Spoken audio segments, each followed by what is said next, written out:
رسول اللہ اما بعد۔ باب، امام بخاری رحمہ اللہ نے صرف لفظ لکھا ہے باب، آگے کچھ بھی نہیں لکھا، ساری جگہ خالی چھوڑ دی ہے۔ اس کو کہتے ہیں بیاض۔ بیاض کا مطلب سفید، خالی جگہ۔ اب اس کا کیا مطلب ہے؟ اس کا ایک مطلب یہ ہے کہ آگے جو حدیث آ رہی ہے اس کا تعلق پچھلے باب کے ساتھ ہی ہے، اور یہ پچھلے باب کی ایک فصل ہے، اس کا حصہ ہے۔ قال حدثنا ابراہیم بن حمزہ قال حدثنا ابراہیم بن سعد عن صالح عن ابن شهاب عن عبید اللہ بن عبد اللہ عن عبد اللہ بن عباس رضی اللہ عنہ اخبرہ قال اخبرنی ابو سفیان۔ عبداللہ بن عباس رضی اللہ عنہ فرماتے ہیں کہ مجھے ابو سفیان نے خبر دی۔ ابو سفیان یہ مکہ کے سرداروں میں سے ہیں، اور یہ شام گئے تھے تجارتی قافلہ لے کر، اور وہاں پر خط پہنچا ہوا تھا۔ ہرقل نے وہ خط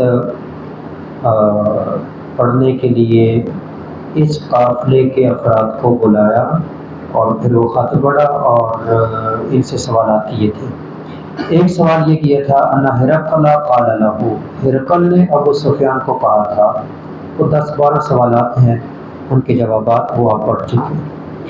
کہتے ہیں سوال کیا، سال تو کہا میں نے آپ سے سوال کیا تھا کہ اس پیغمبر کو ماننے والے هل یزیدون، کیا وہ زیادہ ہو رہے ہیں، ام ینقصون، یا وہ کم ہو رہے ہیں؟ جو مکہ میں آیا ہے اور اپنے آپ کو نبی کہتا ہے، اس کے پیروکار زیادہ ہو رہے ہیں یا کم ہو رہے ہیں؟ فضانتا، تو آپ نے کہا تھا انہم یزیدون، کہ وہ زیادہ ہو رہے ہیں، بڑھ رہے ہیں۔ وَكَذَلِكَ الْإِيمَانُ، ایسے ہی ایمان ہوتا ہے حتی یتیم، یہاں تک کہ پورا ہو جائے۔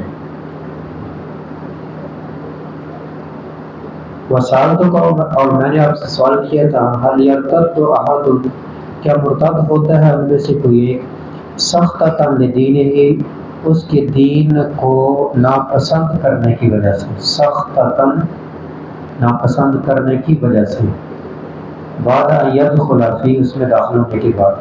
فزعمت، تو آپ نے کہا تھا اللہ نہیں۔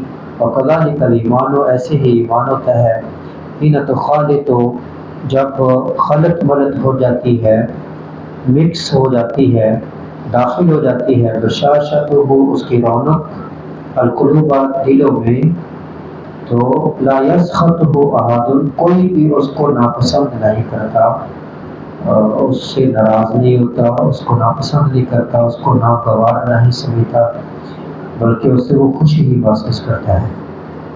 اب اس حدیث کی ماقبل باب کے ساتھ اور ماقبل حدیث کے ساتھ مناسبت کیا ہے؟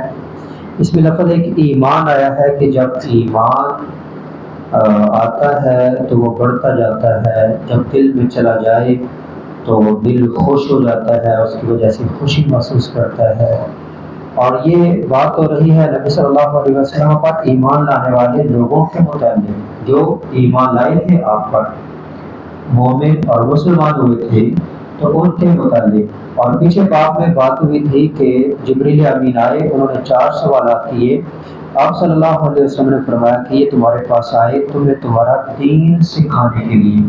یہاں لفظ ایمان آیا ہے اور پیچھے لفظ دین آیا ہے، تو ایمان اور دین یہ ایک ہی چیز کا نام ہے۔ جیسے ہم نے ایمان میں 6 چیزیں، اسلام میں 5 چیزیں، کل 11 چیزیں پڑھی، وہ ساری چیزیں مل کر وہ دین ہے۔ اسلام، ایمان، یہ دین۔ دیکھو ایمان میں ہم نے پڑھا اللہ پر ایمان، اللہ پر خالق ہے، مالک ہے، رازق ہے، جو کچھ یہ وجود اور جو نعمتیں اللہ نے دی ہمیں وہ اللہ نے دی، تو اللہ اس کو چھیننے پر بھی قادر ہے، اللہ سمیع بصیر، اللہ سن رہا ہے، اللہ دیکھ رہا ہے۔ اگر ہم اللہ کی نافرمانی کریں گے تو اللہ کا غضب، اللہ کی گرفت، ان بطش ربک لشدید۔ نبی پر ایمان، نبی صلی اللہ علیہ وسلم کی جتنے فرامین ہیں، بخاری، مسلم، ابو داؤد، نسائی، ترمذی، احادیث کی صورت میں ہمارے سامنے موجود ہیں، ان کو ماننا، وہ پورا ایک ضابطۂ حیات ہے پوری زندگی کے متعلق۔ قرآن، کتابوں پر ایمان، آخرت پر ایمان، قیامت کو، زندگی کے بارے میں، ایک ایک لمحے کے بارے میں، عمر کے بارے میں، جوانی کے بارے میں، اور علم کے بارے میں، رزق کے بارے میں سارے سوالات ہونے ہیں۔ تو یہ ایمان، یہ دین، یہ مکمل ایک ضابطۂ حیات ہے۔ یہ جب آ جاتا ہے تو پھر بڑھتا ہی چلا جاتا ہے، اور انسان اس میں آگے بڑھتا ہی چلا جاتا ہے، اور اس میں خوشی محسوس کرتا ہے، تنگی محسوس نہیں کرتا۔ 24 گھنٹے انسان کے، اور انسان کی ساری زندگی قرآن اور حدیث کے مطابق، وہ اس قرآن اور حدیث کے مطابق اللہ اور رسول صلی اللہ علیہ وسلم کی بتائے ہوئے فرامین کے مطابق گزارنے میں خوشی محسوس کرتا ہے، اطمینان محسوس کرتا ہے، اس میں ناگواری محسوس نہیں کرتا۔ اللہ کریم سے دعا ہے کہ اللہ کریم ہمیں اپنی ساری زندگی قرآن اور حدیث کے مطابق گزارنے کی توفیق عطا فرمائے۔ وما علیہ الا البلاغ۔